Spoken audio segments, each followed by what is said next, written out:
Assalamu alaikum warahmatullahi wabarakatuh.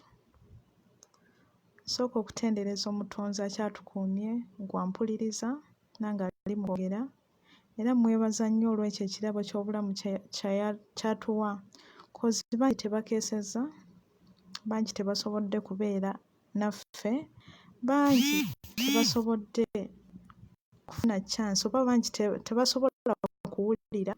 Naye neebaza Allah atusobozesezza nze naawe okubeera nga tusobola okuwulira, tusobola okulaba, tusobola okukola buli kimu nga tukyali balamu. Mwebaza nnyo ku lwa buli kimu era ninnyongera omusaba asigale ng'akyatukuumye mu buli mbeera. Buno obubaka bwe ŋŋenda okuweereza bugende eri baganda bange buli omu gy'ali,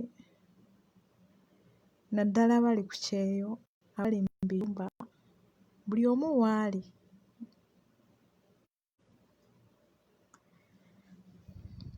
Mbadde eri waliwo gye mbadde nindaba nga obubaka gye mbussa kirabika si bweyo, so ninsalawo okujja wano nsobole okubeera nga mbuteeka wano. Tomanya insha Allah bunaayamba ffe abali mu guruupu eno.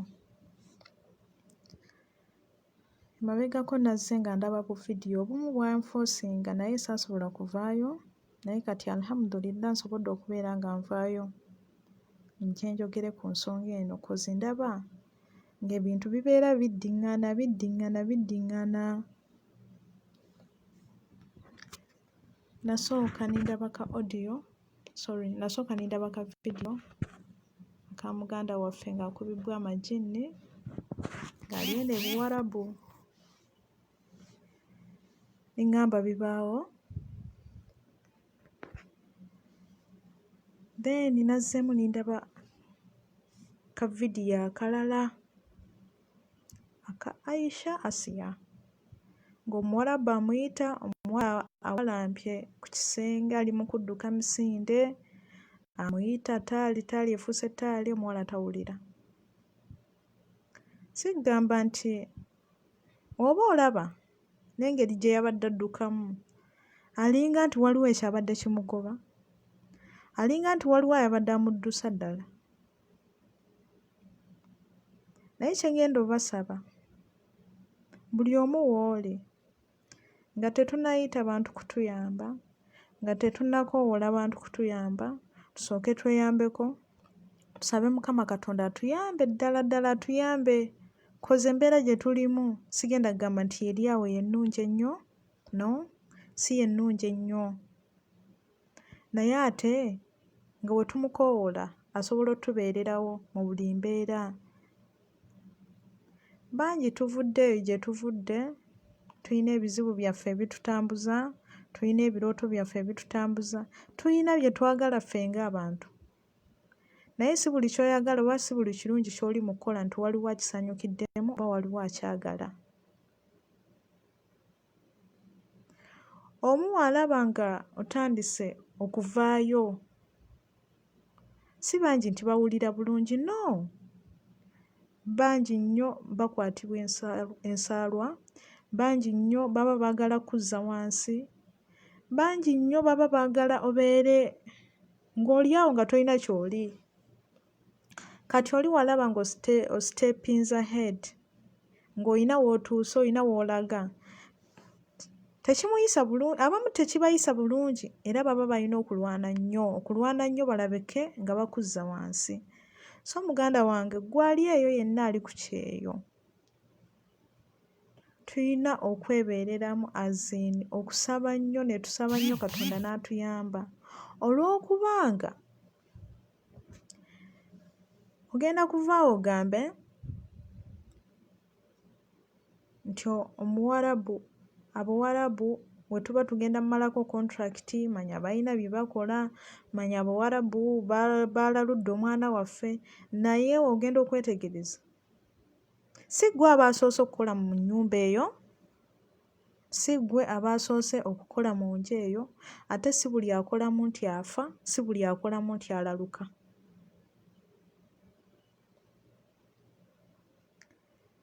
ate si ggwe agenda okusembayo okukolamu. Kati siraba nsonga ki lwaki Omuwarabu oba ogenda kumalako contract nti akutte.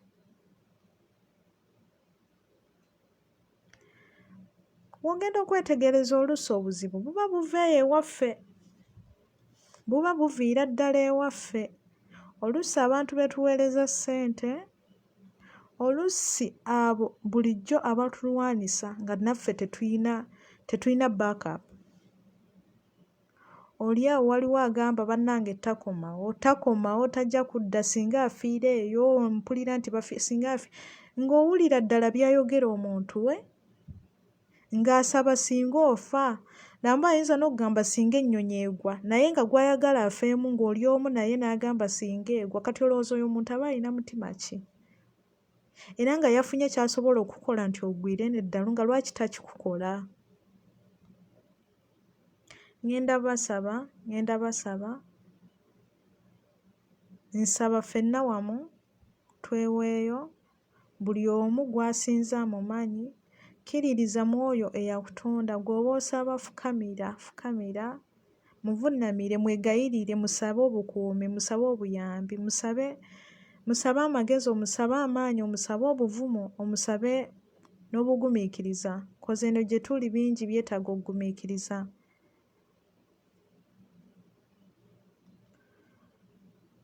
Ndowooza ekyo obugumiikiriza wamu ne Katonda bijja tuyambako mu mbeera eno gye tukoze ki? Mu mbeera eno gye tulimu. Nalabyewo ka vidiyo akalala ka muganda waffe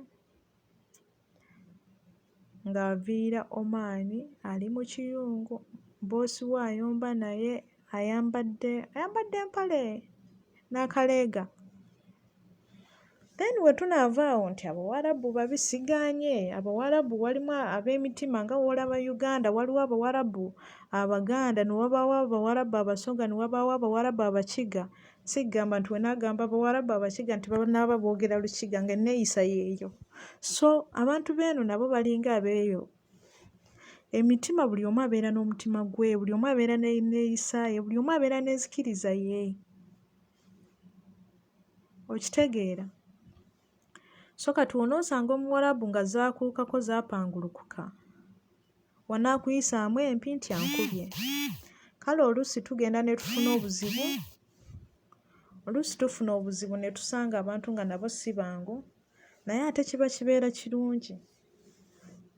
Gwe n'ogonda, naye Omuwarabu wanaayimiriza amatu naawe n'ogamba nti kannyimirize ennyindo, mukwano tojja mmalako. Kati eno nga baakussa naabo agenda okuyamba era aba taliiwo. So ngenda basaba twebeereremu, nga tetunayita muntu yenna kutuyamba, tusooke tweyambe, twefeeko. Era nalabako ne ka vidiyo akalala aka sisita waffe ng'ali mu ttooya, ali ku music awuliriza. Kati neebuuza, fine kale amasimu bagatugaana, galina we gakoma, naye leka ttooyi ebeere ttooyi. Oyingira mu ttooyi, kolerayo ekikututte, kasita kiggwa vaayo. Bannange amagini gajja tukuba. Osaba obuyambi fine obufune, bakuzze e Uganda, naye ng'amagini googera Luwarabu terutegeerekeka. Olowooza ani agenda okuyamba mu ekyo? Ani agenda okuyamba okutaasa amagini ago? Ssente nnyingi zijja kgenda z'okoleredde akaseera ng'oyagala kwezimba, ojja kwesanga nga tokyayinawo wadde, nga n'ab'ewaka ke walekayo nga nako bali forced okukola ki? Okukatunda bakujjanjabe. So nga tetunasaba buyambi wa muntu mulala, tusooke tukole ki? Tusooke tweyambe. Kkiririza mu oyo ddala omusabe omwegayirire. Bw'oba ogenda mu ttooyi, funa edduwa oba saba. We ŋŋamba edduwa waliwo abatakitegeere. Saba ensaba yonna gy'osobola okusabamu, naye mu Abasiraamu waliwo edduwa gy'osoma ng'oyingira mu ttooyi. A'udhu billahi minash shaitaani rrajim. Bismillahir rahmanir rahim. Allahumma inni a'udhu bika minal hubuth wal habaith. someddwa soosayo okugulu kwa left, genda mu ttooyi, kola ekikututeyo, wekinaggwa kwata ekkubo oveeyo, soma ekigambo kino kiddingana emirundi 3, gufulanak, fulumisa okugulu kwa ddyo. Basiraamu amajini gajja tusumbuwa nnyo wetubanga tetwefuddeeko, wetubanga tetwerowoozezaako. Wetubanga ddala tetwerowoozezaako tujja kufuna obuzibu bw'amaanyi nnyo. Then wetunaamala jjukira amajini agakukubye, genda ogwogera Luwarabu. Kati wonoomala nga bamaze okukusomera edduwani googera Oluwarabu, laazima butereevu niwoobeera ggwe ojja kugamba Omuwarabu yandoze. Okiwulira? Nti Omuwarabu yandoze koza amajini agakukubye nga Warabu googera Luwarabu. Kati Omuwarabu agenda kuloga ng'akwagaza ki? Omuwarabu ddala agenda kubanga akuloga ng'akwagaza ki? Ffe abalina bye twagala okuva eri Abawarabu, so si Bawarabu kwagala ffe, kwagala tetulina kye tulina. Tetulina kye tulina Muwarabu kyakola ki? Kyatwagalako okuggyako ffe abaagala ebyo bye bakola ki? Bye balina. Era singa olowooza tulina balina bye batwagalako be bandibadde batulumba ewaffe. Naye ffe abakola ki? Ffe ababalumba. So bannange mbasabye dda mbeegayiridde muleke twebeereremu, tusabe nnyo Katonda atutaasa atuyamba atubeererewo, tubeere abantu abalungi eri babboosi baffe gye bali, nabo tusabe Katonda abatugondeze nabo babeere balungi, babeere bangu eri gye tuli. Koza ebintu si byangu, buli kimu kyetaagamu essaala. Oba tosabye nnyo eno oyinza obutamalaako. Okiraba? So tulina okusaba ne twegayirira Katonda n'atuwa obuvumu, n'atuwa obugumiikiriza, n'atuwa n'amagezi g'okukwasaganyamu ebintu bino. Mbadde nkyayogera ku sisita waffe gwe basanze mu kiyungu ng'ali half naked. Kati we tunaamala nti Abawarabu babi ddala, singa yeggwe kale tuli waka, tuli Uganda, yeggwe oyina maid omusanze mu kiyungu kyo ng'ayambadde kaleega, ki ekikujjira mu bwongo? Ki ekikujjira mu mutwe? Ali mu kiyungu, ali mu kaleega. Era oyo Omuwarabu, alhamdulillah, oyo Omuwarabu bambi nze ngenda gamba yali ayina empisa n'agamba agenda mukwata amuze ku ofiisi. Kati singa yali mutabangufu olowooza yandimukoze eki? Ayina batabani be mu nju, ayinamu bbaawe, buli omu ekiyungu, buli omu ayingiramu nga w'ayagala. Kati assume bbaawe ye yamusanga. Ki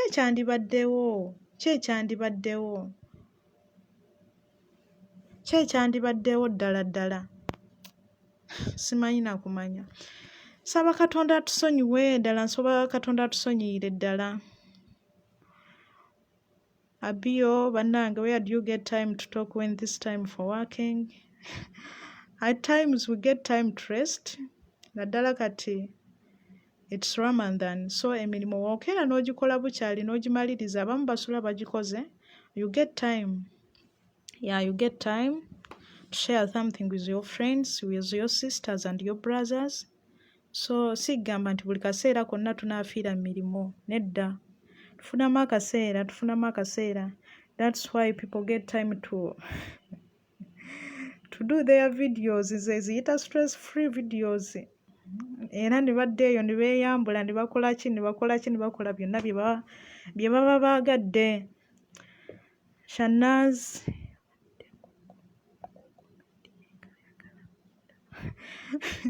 tiyabadde ku comedy ng'ayagala kudda ewaka. Kati watya nga gw'okoleddeko comedy nga si mwangu? Nga gw'okoleddeko comedy simanyi obadde oyogera ku ono Asiya Aisha, oyo ayabadde awalampye, oba oyogera ku ono ayali mu kiyungu ng'ayambadde bwereere? Kati awo sitegedde gw'ogamba ayali akola comedy. and you again start complaining that your boss is bad, yet you are the one who provoking the situation. Okay, madam, as we are just waiting. Yeah, abasinga we batyo, abasinga, not all our bosses are bad. Sometimes we find that we are the ones causing the worst situation. We are the ones causing each and everything that certainly happen. So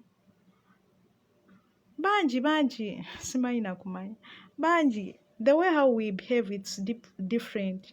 We are grown up from different families, so we can't behave the same way. Yeah, we can't behave the same way, and we are brought up by different kinds of people, so everyone has to behave the way he or she feels. But the moment you come in this, the moment you leave your country, or the moment you take a step from your home, from your house, you people, you have to behave accordingly. So if you keep on saying that, if you go somewhere and you think that you're still in your home or you're still in your house, it doesn't make sense. So wojja eno ng'okutte ekkubo z'eno oze mu Buwarabu, manya ekyakuleeta mukwano, manya ekyakuleeta, manya ky'osaanidde okukola, gonda w'otasaanidde gonda, okuggyako ng'otuuse awantu w'olaba nti ogumiikiriza bikoze eki, bigaanye. Eyali mu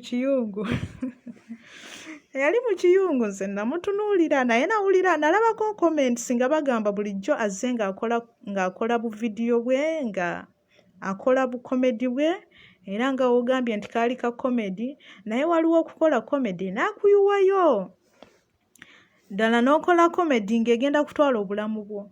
Nanti kati era nkugambye oyo sister waffe oyo, oyo sister waffe oyo yafuna omukisa n'asanga Omuwarabu nga mwangu, nga we twogera nga mwangu, lwakuba singa teyali mwangu tekyandikoze eki, tekyandibadde kirungi. Ebyandizeeko mwandibuulidde. My dear, I think it's time for work, yeah? Not this side. Maybe it's time for work at your side, but me now it's my time to rest. Yeah, it's my time to rest. So I have to utilize this time, and I share something with my brothers and my sisters. So if it happens and I get time, I have to share what I have. Yeah. Then if it's time for work, when the time comes for work, I will go and work because it's what I have to do. Nze one day boss omusajja yampayiriza mbu have stolen money, and he told her mom to check. Namweyambulira to check. Namweyambulira wallahi ate saali munika.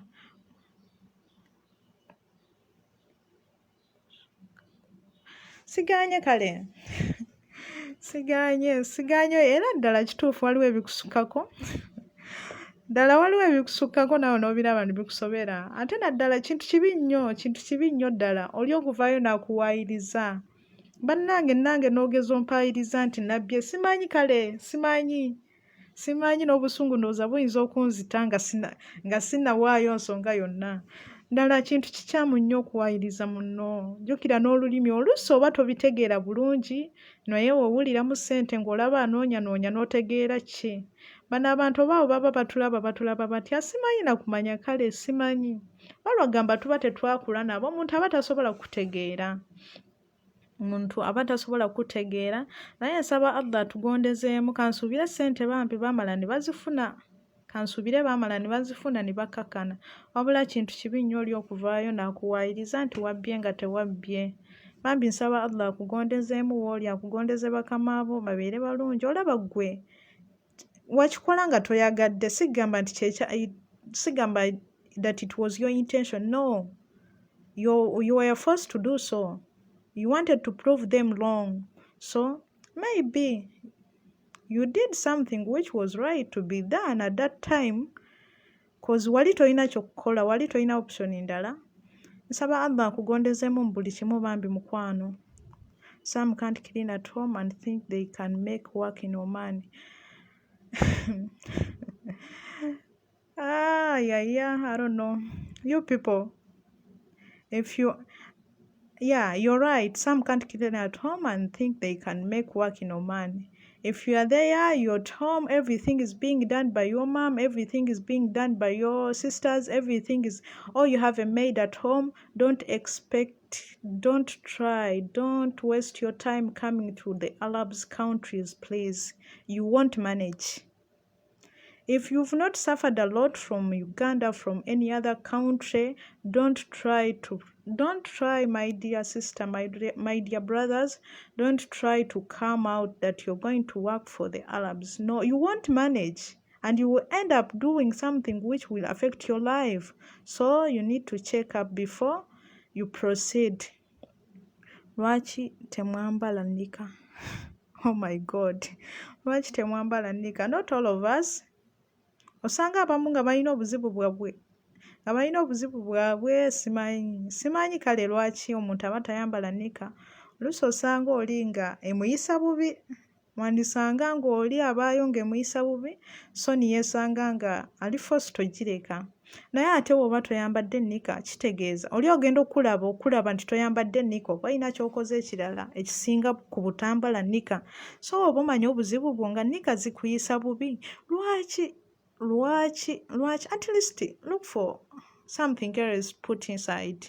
Nika weba eganye, funayo ekirala, funayo simanyi na kumanya.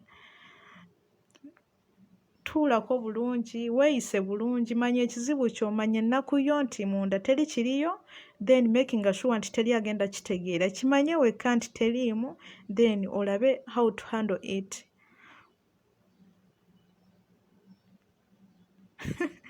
Bakuzeemu Businge Innocent. Shanaza agambye omusana mungi, that's why tebambala nika. Kitegeeza kati n'obulega tujja kujjamu lw'okuba omusana mungi. Alaye tulina okugumira embeera omusana gwo mungi ate gukyajja, just gutandika butandisi. Katandika butandisi. Tekannayaka. Katandika butandisi gujja kwakira ddala. Looza munaafunayo bibba muda ne muteekamu ate kati omusana ogunaaba mungi. His son stole the money and it was, oh my God. Naye kansuubire bambala ne bakitegeera nti mutabani waabwe yali atute ssente ezo ne kikuyambako.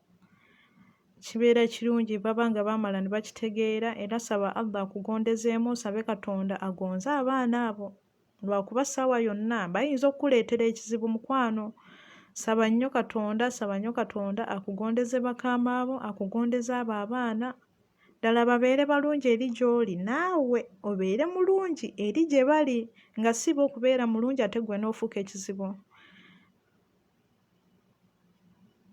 Bannange, Peter simanyi. Peter obuuziza ekibuuzo lwaki mwagala nnyo? Simanyi na kumanya. Kyonna ky'obuuziza kyonna kye kiri. Simanyi b'obuuza ab'omu biyumba abeewa. Simanyi kale abo b'oyogeraku bennyini be simanyi. Nga baana abaagala.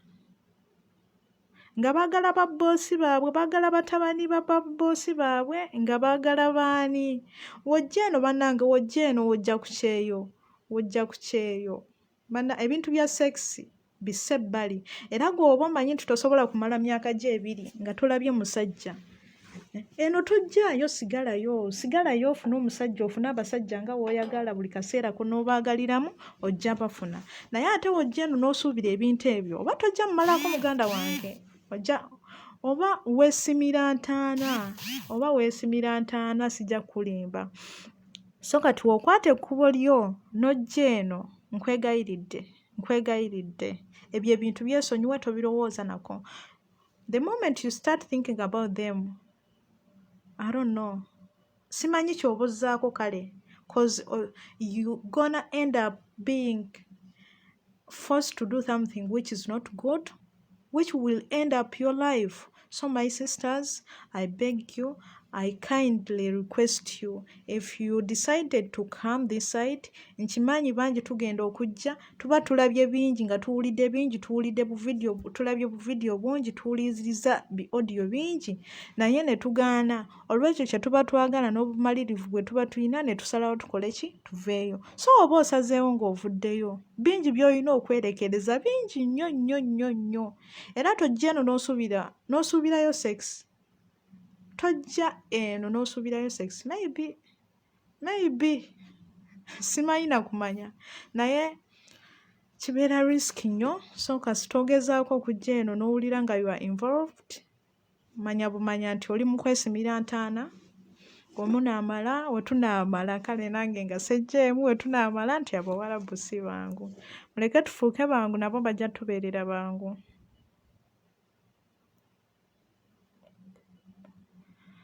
Semwogerere agambye ye ayagala abatajambala. Ayagala abatajambala, sibamanyi, singa mbamanyi nandikutemezaako, naye sibamanyi. Ndowooza ojja kubuuza kwani? Ojja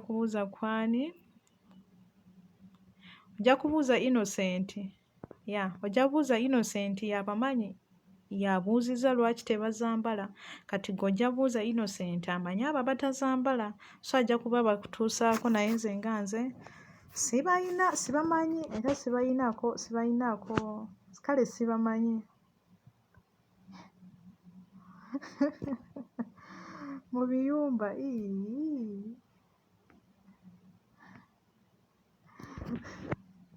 bannange, oba nga oli mu kiyumba, kale ng'enjogera yakyo nga bwe bakiyita, ng'oli mu kiyumba nga bwe kyogerebwa, ng'oli mu kiyumba ddala ng'oyagala sex, ddala ng'oli mu kiyumba oyagala sex, mu kiyumba ky'Omuwarabu, era nga we mbadde naayogedde, oba oli mu kwesimira ntaana, oba nga ddala oli mu kwesimira ntaana, muleke bano abantu tetubafuula babi nga ffe kizibu. Muleke tubeere balungi gye bali, inshallah nabo bajja kubeera balungi gye tuli. Bwe kiba nga si ekyo, tujja kukomekereza nga tubafudde bantu babi, n'abalungi tujja batwaliramu tubafuule babi. So ngenda kusaba Allah atuyambe, atutaase, atubeererewo. Ngenda kusaba Allah atutaase, atuyambe, atubeererewo mu buli mbeera yonna. Atugondeze bakama baffe, atugondeze abantu bonna be tuwangaala nabo, abatali bamu na bamu. Buli omu w'oli nsaba Allah akugondeze bakama abo, akugondeze abantu bonna b'obeera nabo, akugondeze mu buli kimu, akugondeze embeera gy'olimu. Nimusaba atutaase, atuyambe ssente ze tukola tusobole okubeera nga tuzikolamu ekintu ky'omugaso. Era nnyongera omusaba atutaase, atuyambe tetuddayo eri nga tuli kyakusekererwa, wabula tuddeyo nga tuli kyakulabirako, si kyakulabirako mu bubi, wabula nga kiyigiriza eri omuntu, nga kimuwa essuubi, nga naye awulira ayagadde ku lw'ekyo ky'ofunyeemu, naye awulire ng'ayagadde afune ng'ekikyo oba oluusi n'okusingawo. Naye we tuba nga tetukoze nnyo, nga tetukoze na maanyi, nga Allah tatuyambye, tatubeeredde wa kisa, tujja ku ending up nga tuluuzinga. Era ndimusaba atutaase, atuyambe, atujje mu abo baluuza, atutaase, atuyambe, atujje mu abo abanaddayo nga tebalina kye balina, atutaase, atuyambe, atufuule bamu ku abo abanaakola ebyo kale nsaba Allah atutaase, atuyambe tusobole okubeera nga tutuukiriza, ng'atuukiriza ebirooto byaffe, tusobole okubeera nga buli kimu kye tupanga nga kiyitamu, tusobole okubeera nga buli kimu kye twagala nga kitambula bulungi, tusobole okubeera nga atugondezeemu.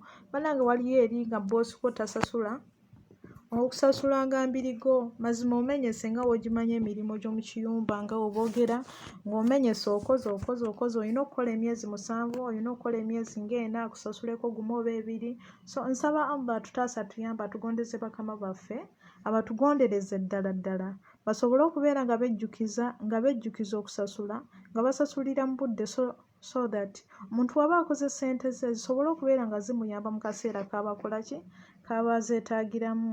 Era ninyongera omusaba atukuume, atubeererewo bambi, atubeererewo mu buli kimu. W'atali tetusobola kubeerawo. Nsaba Allah atutaase, atuyambe, atubeererewo mu buli kimu, atugondeze mu buli kimu, atugondeze bakama baffe, atugondeze emirimu gyaffe, atutaase, atukingirize obubi obuli mu mirimu gino gye tukola, atutaase, atuwe amaanyi, atuwe obuvumu, atuwe obumalirivu n'obugumiikiriza. Nyongera omusaba ddala, ekintu ky'obugumiikiriza kikulu nnyo, era nsabira ddala Katonda atuyambe, atuwe obugumiikiriza tusobole okubeera nga tubeera bagumiikiriza mu buli mbeera yonna.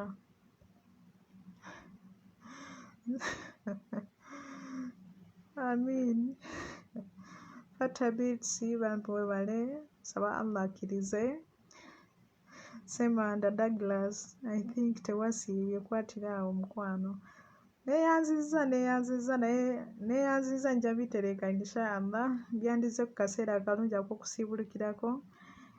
Semanda Douglas, anyway, thanks, advise them, welcome. Yeah, nammwe mukola kyamaanyi okubeerawo, mukolera ddala ekyamaanyi. Munzikirize